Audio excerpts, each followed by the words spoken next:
let's talk about callables and lambdas and how they're different.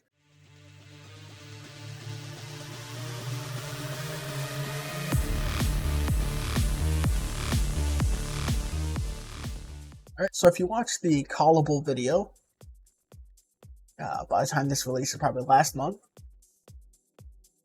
then you would have an understanding.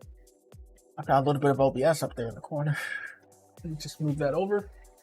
That objects, callables are objects that are storing a name and the method, right? So they know what method to call and where that method is located. A lambda doesn't have that. A lambda is anonymous. Now, if we go ahead and create something, right? For example, we'll create var lam, and we'll go ahead and we'll do func x, and that's just going to return x to us, right? So whatever we pass in will be returned. And you can see we just have func, and then immediately whatever arguments that we have. We don't have a name that sits in between it. Like just like down here, how we have greeting. Greeting would be the name of this function that could be stored inside of a callable. But with a lambda, you don't have that. Now, there are a lot of similarities here, simply because a lambda actually creates a callable. Right? When we do this one inline piece of code, it creates a callable that is referenced from this variable.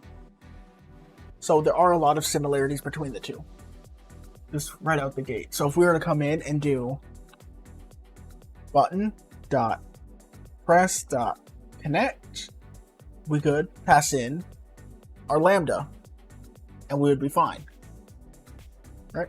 Instead of doing a callable self and then passing greeting, right? We could just say lam. Or we could, of course, come in and write out the lambda itself in that one line. And that would be perfectly fine because it creates a callable from it. Now, the question is both when and why you would use a lambda over a callable. You would use a lambda when it's a simple one-line operation, just like this.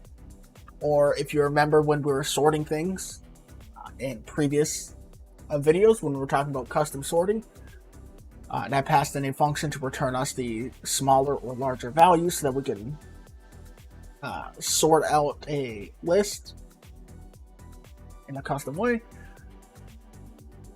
then that right there was a lambda and a simple operation that could be used in one line. It makes sense to use the lambda there rather than creating an entire function to pollute the script that for something we're only going to need one time, something that we're not going to have reusability for.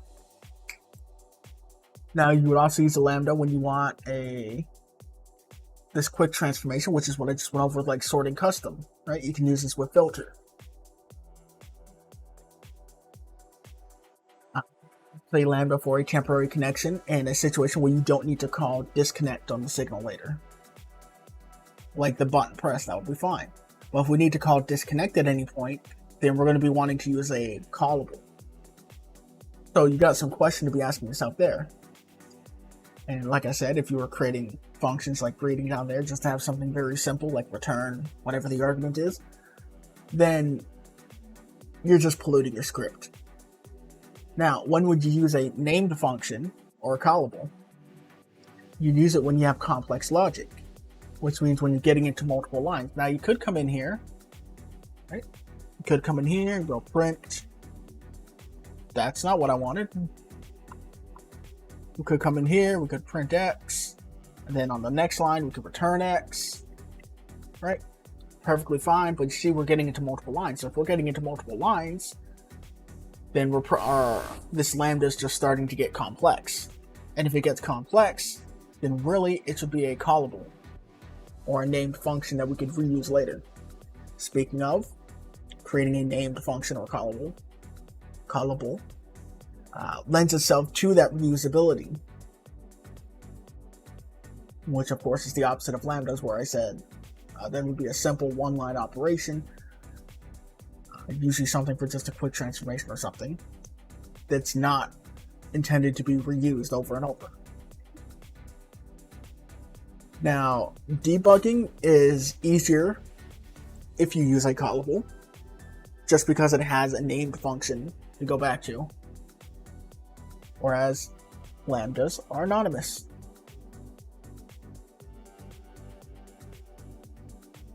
Of course, the opposite when it comes with signals. If you're going to want to call disconnect on a signal, you're going to want to be using a callable on that rather than lambda. Now, there are situations where they are interchangeable, and situations where they're not.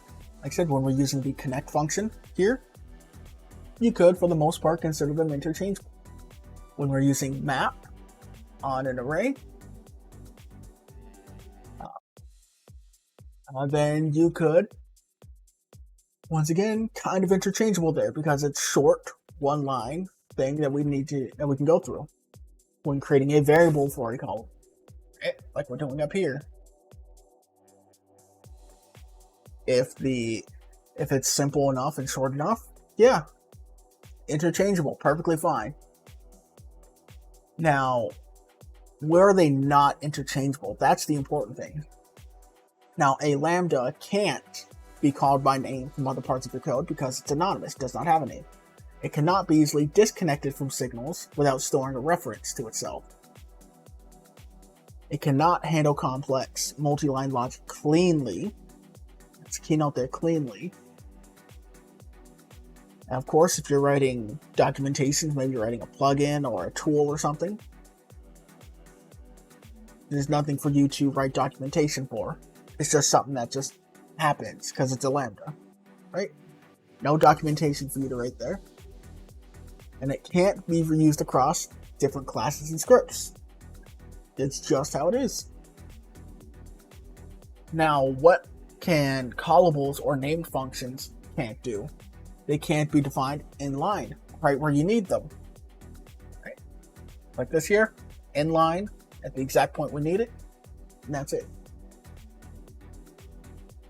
They can't capture a local variable from the surrounding scope, and they can't be created dynamically based on runtime conditions.